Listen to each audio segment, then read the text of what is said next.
Welcome to the It's in Queens podcast. I'm your host, Jeff Simmons, and this is the only podcast that focuses on my borough of Queens. This podcast is brought to you by the Queens Economic Development Corporation and the Queens Tourism Council, which showcases Queens as a destination complete with something for everyone, whether you live here, you work here, or you're visiting. Now, if you're like me, you've probably been feeling the chill of winter and dreaming about a nice, warm, peaceful getaway. And of course, that means you might be headed to one of our two major airports, LaGuardia or JFK.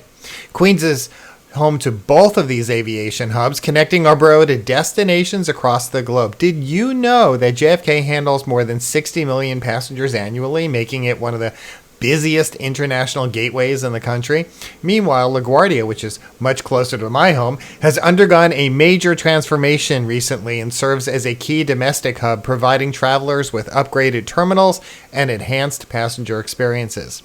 And speaking of transformation, JFK Airport is currently undergoing one of the most ambitious redevelopment projects yet, the new Terminal 1 initiative. This $9.5 billion project will bring a world-class 23-gate international terminal to the airport, offering state-of-the-art technology, sustainability-focused infrastructure, and an improved passenger experience. And with such a massive undertaking, it really takes strong leadership to bring the vision to life. And that brings me to this week's guest, Uzoamaka Okoye. She's the Chief of Staff at the new Terminal 1 at JFK, and in collaboration with the CEO and the executive leadership team, she drives strategy, planning, and organizational development across all areas of the business. She oversees several functions that touch on every area of the business, including sustainability, communications, and governance. And she's got more than 2 decades of experience in the construction and development industry. So to find out more, I wanted to talk with her about the project, but also acknowledge that she's being recognized later this month for her contributions beyond the aviation industry. On Tuesday, February 25th, she'll be one of the honorees at the Queens Centers for Progress's 29th Annual Evening of Fine Food, an event that celebrates community through cuisine and camaraderie. Here's that interview. Uzoamaka Okoye, welcome to the It's in Queens podcast. Thank you. It's wonderful to be here. Let's start off by finding more about you and your journey from being a project engineer to becoming Chief of Staff at the new Terminal 1 at JFK. What inspired you to transition into this leadership role? Wow. The funny thing is I always say like my career path took sort of like little twists and turns, but they sort of had a very similar direction. I was science major, went and got my master's and was working as a project engineer. And one of the things I found interesting, I was working in the area of environmental work and particularly water, wastewater in New York City. And it really interested me in how these plants tend to be, what communities they're in, right? And at that time, there was a lot of environmental justice issues. And so the legal aspect became really interesting for me. And so I decided to go to law school in the evening while working as a project engineer. I did that for 4 years, and then I transitioned into environmental law and really working on construction projects and environmental, sticking with the sciences. And eventually I started to specialize more in the area of construction law. And that's how I came upon this project. I specialize in construction law. I represent owners and developers. That's what I did in New York City for a major law firm. And that law firm was on the new Terminal 1 project. And so when I came to this project, I served as a construction lawyer for the project prior to close and then finally at close. And then almost 2 years after we closed, I continued, maybe a year and a half after we closed, I continued to work more as legal counsel. And then the opportunity came to be Chief of Staff. And that was sort of a big decision for me to say, I'm going to leave what was a very pure legal path, even though, what I did was work on the delivery side and work with the project team, worked with, I would say my dream is I get to work with scientists, architects, engineers, and still be able to look at the legal and commercial side. And I saw the Chief of Staff position as an opportunity, to get into a leadership role. It's a C-suite position, but also to take some of all of that skill set, right? The legal skill set, the engineering skill set that I had come from. And I think I enjoy people, and I think I'm good interacting with people, and that's really important in this role.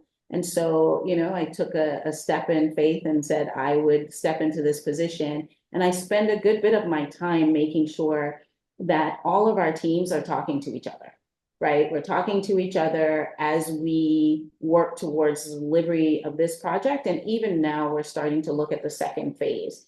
And there are lots of components. There's IT, there's, structures, engineering, there's the revenue team bringing on airlines, and all of us need to be able to speak to each other. There are little bits of, sort of communication. What are the governance that we need in making decisions? And I got to sort of step away from just the purely legal, a little bit of the commercial, and say, okay, I'm going to take that skill set and look at it to the organization as a whole. So it was a great opportunity for me. So I think about your expertise in engineering, law, sustainability, all these areas. How do they shape your approach to overseeing such a massive, complex project? Yeah. I think the first step I'll tell you is I see this, I see all projects. There's complexities, there's the size, there's the amount that we're spending, but essentially they break down into something really, really simple. We're building something, right? And so, I look at my engineering. I went to engineering school because I love the concept of building something. I went to a law school driven by the fact that where are we building and how are we building and are we, building fairly and those kinds of things. That drove me to law school. And in sustainability, it is exactly the impact of that build on our environment, right? And our environment on the build itself. But all of it comes down to we're building something. So when you look at this massive project, yes, people will say $9 billion and they'll look at the size of it. But I look at this as we are building from the ground up a structure. And that's the fundamentals of it. And then we have to look at how we build it, all the things that go in it. So I sort of break it down into all of those components. And for me, in my career path, whether it was engineering, law, and I mix sustainability and environmental in that, they've all been on the same path, right? They all feed each other. I always say it sounds like I've had really different experiences, but they were all related. When I practiced law, I did so in the area of science and technology and engineering. And I'm an environmental engineering master's major. And so it definitely relates to sustainability. So there is a common theme through all of those. What excites you most about this project and its potential impact on global travel? Sure.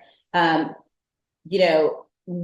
of the major things a lot of people will note, especially in the history of JFK, right? JFK Airport is, it's the world comes to not just New York City, but it comes to the United States of America primarily through JFK International Airport, right? Whether you're coming as a visitor, whether you're coming, in my case, some 30 some years ago as an immigrant, right? So it is the gateway to the United States. And we get to anchor this terminal. New Terminal 1 is anchoring $19 billion investment at JFK International Airport, right? And this is also a part of the redevelopment by the Port Authority of multiple airports. We've seen wonderful things happen at LaGuardia, great developments happening at Newark Airport. And really, we're playing a role at a major airport and giving New York City an airport that's deserving of the city, that is reflective of this city and the state of New York, and that is able to say to the world, welcome not just to New York City, not just to New York State, but to the United States of America. And that's exciting for me, that we get to be the first glimpse for some people, right? And then also for so many of us that sort of have ties to other parts of the world, right? This gets to be our transit point, right? Sometimes we're coming home to New York, and sometimes we're sort of going to visit our family in multiple different places. And that's also very exciting, that there is a connection for those of us that live here, and there's a connection for those that are visiting. And you've touched on this already. In terms of the excitement, I would imagine that this is really going to benefit Queens as a borough, particularly when it comes to tourism and economic growth. Yes, absolutely. This project is looking at the production of 10,000 jobs, 6,000 of those jobs, union construction jobs. And every day we have a workforce that comes to our project site, and we look at the numbers, and we're particularly focused on local, right? Our workers local, our partners that we have, local participation, local businesses. We're really looking at those numbers and making sure that when we talk about job creation first, that we're doing so for New York City, but particularly for the neighborhood that we live in, which is Southeast Queens, the borough of Queens here in New York City. So along with job creation, we're also looking at highlighting, that wonderful culture and the diversity that's in Queens really matches along with an international only terminal. And that's an important facet of the new Terminal 1. It's international only, right? So all of those cultures that are coming through are really reflected in Southeast Queens. And one of the things we're really happy about is that all of our concessions, food, retail, we're really focusing on having Queens highlighted in those areas.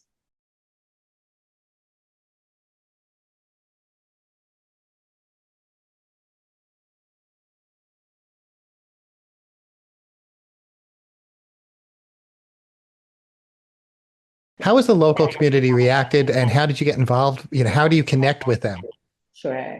We have a dedicated team, really, because it's very important to us. We look, there's no doubt that in our lease, development such as this has requirements for participation. But one of the things I say to people, and I really, one of the reasons that, participating in this project and coming to work for this project was so important to me is that we not only see this as a contractual requirement, we see this as the fabric of who we are, right? Our financial sponsor includes JLC Infrastructure, which is a minority-owned investment fund. And so right at the beginning of our sponsors, we see this as a fabric of who we are. And so when we talk about participation, we have a dedicated team that does outreach, particularly when it comes to our procurements. We want to make sure that local businesses as well as minority and women-owned businesses are aware of the opportunities that are on our project. So we do things like we participate in office hours at the JFK redevelopment office in Jamaica. We do monthly informational sessions. We also have through the website, folks can scan and actually set up a one-on-one appointment with one of our team members that does outreach, so that you're actually speaking to a person to say, here are some of the opportunities. Included in that is, here are some of the challenges, but let's see how we can work through that, right? Particularly when it comes to minority-owned and women-owned businesses, you have to be certified through particular agencies. So we make sure to help people with that information. If you are a disadvantaged business for concessions, you have to be certified through that, through certain agencies. So we make sure to be able to be a resource. And so through office hours, and we're also very tied to the JFK Redevelopment Community Advisory Council. We attend the quarterly meetings and participate with the council in ensuring that we have direct engagement with the community, right? When we really talk about developing such a large terminal, we're doing so right here in Southeast Queens. We're very cognizant that the effects of having a huge airport in your neighborhood is present. And we really believe that the benefits of having a $9 billion redevelopment project happening in your backyard should be felt by the people that live in this community. And so we're very involved in also just local events and participating. We have, an advisor to our executive team, and we're actually working on a new director for our community engagement. So advanced technology is a significant part of the terminal's design, things like biometric systems and airside innovations. How do you think these features are going to transform the traveler experience? Oh, yeah, I'm really excited about that part because, when you look at travel experience, it's all about the passenger journey, right? And that's from the curbside when you get, you're coming up to the terminal, entering the terminal, getting you through some of the complex areas of travel like TSA, right? Security, all of those experiences sometimes, and you want to be able to get in. And as an international only terminal, we also have border protection, so CBP. So through the entire journey, we've really concentrated on how do we make it seamless. And we have looked at personalities, everything from a sophisticated flyer, a business flyer, the occasional flyer, the family, and persons in need of assistance. We've looked at all of these profiles and said each one of these profiles have different needs, and how can we use technology in an integrated and seamless system to be able to help each of these profiles, which we have actually sat down and really developed, right? What does a business traveler, what are they looking for? What is a family looking for? So for example, when your family comes up to security, how can we better direct you to, a line that will be able to service you better as a family of X, right? Versus a single business traveler or a person in need of assistance. We want to make sure that from the minute you're at the curbside, you can push a button and be able to get somebody to actually walk you through our system. We will have check-in for the first time, a specialized check-in for persons in need of assistance, and a lounge for check-in. And when you arrive, there will also be a lounge at arrivals because we're acknowledging that persons in need of assistance not only need that assistance in getting into our terminal, but also getting out of the terminal. And then throughout the journey, all of these things have to have not only biometrics is important in making that journey smooth, but dynamic wayfinding, right? Signage that is able to change and really direct and be cohesive and be clear to every type of passenger. So we're spending quite a bit of time looking at technology and also future proofing, because when you talk about technology, the things that you're looking at today may not be the same things in 2 years. So it's a very complex conversation as we talk about what are we ordering today? How are we future proofing? And how are we going to be continuously innovative, not just in the design and the construction and the delivery, but when we open our doors, how do we be continuously innovative to make sure that that seamless journey, which includes not just technology, but tying technology to the operational and all of the amenities that are available to you, tying that to the art and the branding and all of those things, like making it a seamless journey. So we have those discussions every day, and we're really thinking forward. And then I think one other big piece, and I've mentioned this more than once because it's so important, is making sure that TSA security and CBP in terms of border protection is also bought in, and that we're not just seamless on the systems that we're providing, but we're seamless in terms of the systems that those third-party governmental agencies are providing as well. So let's come back to talking about you. You are one of the chefs of the year at Queen Centers for Progress's annual evening of fine food on February 25th. How does it feel to be honored? And what does this mean? And what might you be cooking for the evening? Because, some people might not want to share all of it, maybe haven't decided, but let's throw that question out there.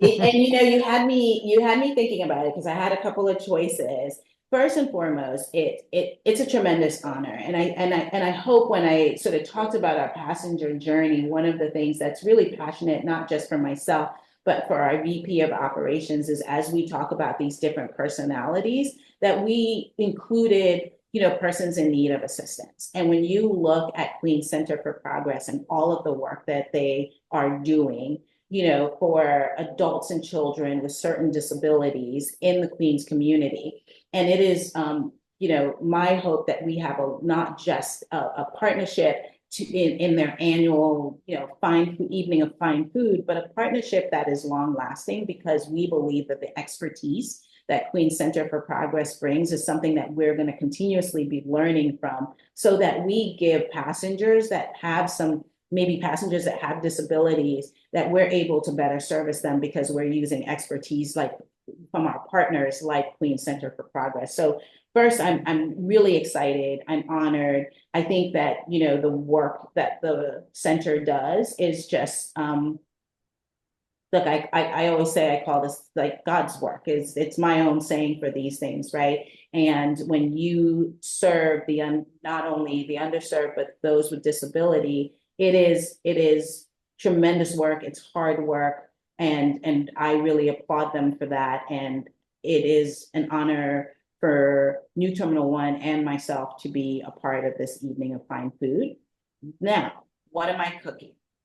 So my name is Uzoamaka Okoye. I am part Nigerian, part Liberian. I grew up in Liberia, and but wholly, from West Africa. So whether my Nigerian side or Liberian side, and so I thought about it, and I am going to be cooking something called jollof rice, and everybody, West African will know what jollof rice is. Across all of West Africa, it's believed to have originated in Senegal, but there are varieties of jollof rice throughout West Africa, and it's become quite competitive, right? In both in West Africa and even here in African communities, to say which jollof rice is the best. Is it, Liberian jollof rice, Sierra Leonean, Senegalese, or Nigerian? I won't say which is my favorite, because I don't want to,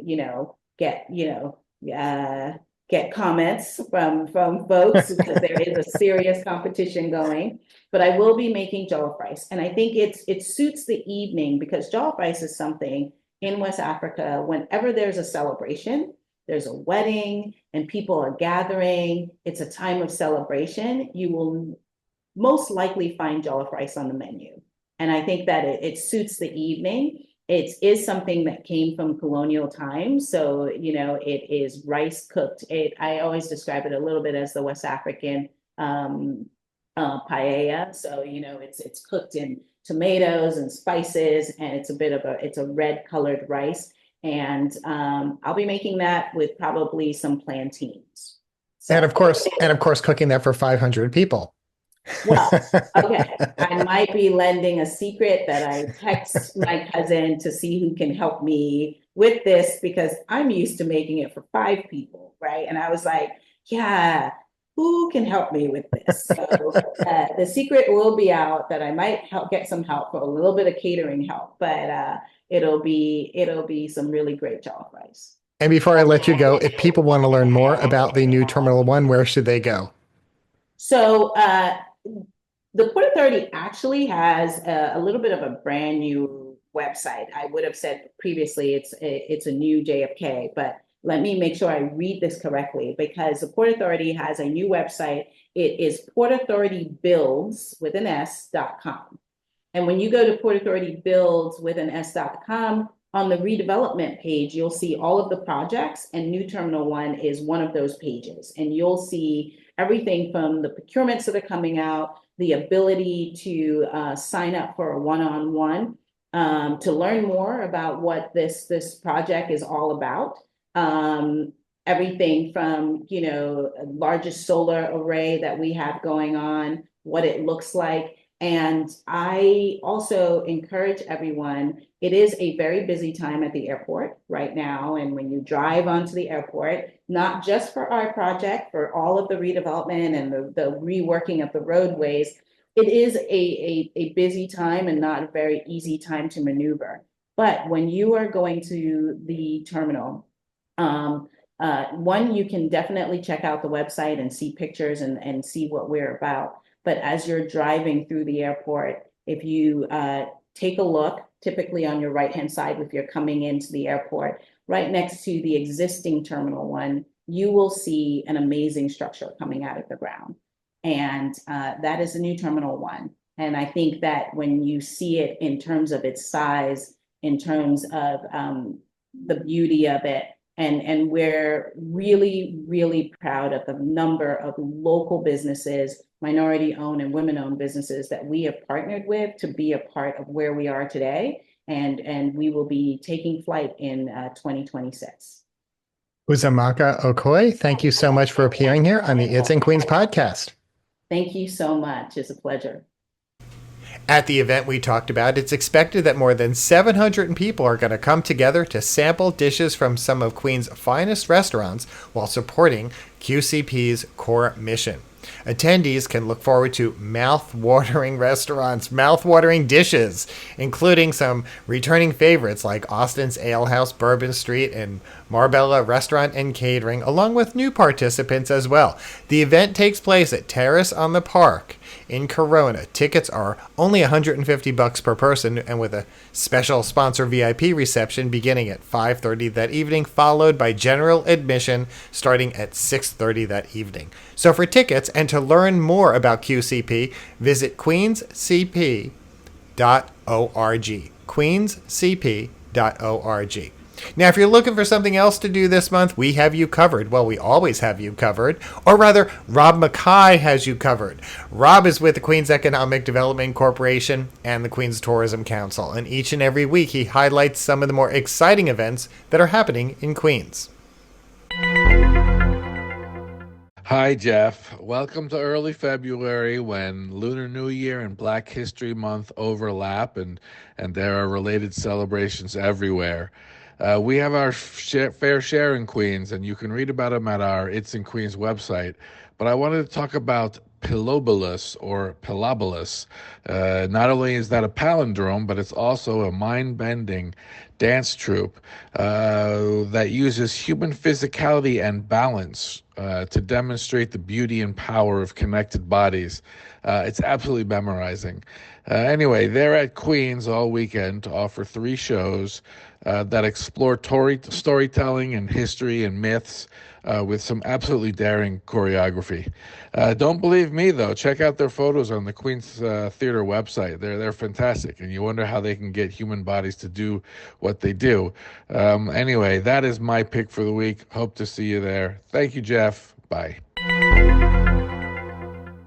Thanks, Rob. That's just a few of the things happening in our borough. To find out so much more, what else is on the horizon, you ask? Well, here's where you need to go. Head right over to the It's in Queens website at itsinqueens.com. Again, that website address is itsinqueens.com. And by the way, if you're interested in more business-related news, well, here's the other website you should go to, the Queens Economic Development Corporation's website at queensny.org. And whether you visit the It's in Queens website or the Queens Economic Development Corporation's website, sign up for their newsletter so you get notified right in your inbox about opportunities and events. And when you visit any place in Queens, perhaps when you're visiting the new Terminal 1 or you're visiting any place in the JFK Airport or LaGuardia Airport, snap a photo or two, share them with us. Make sure to use the hashtag It's in Queens, because who knows, your photo could become our photo of the week. I'm your host, Jeff Simmons, and that's it for this week's It's in Queens podcast.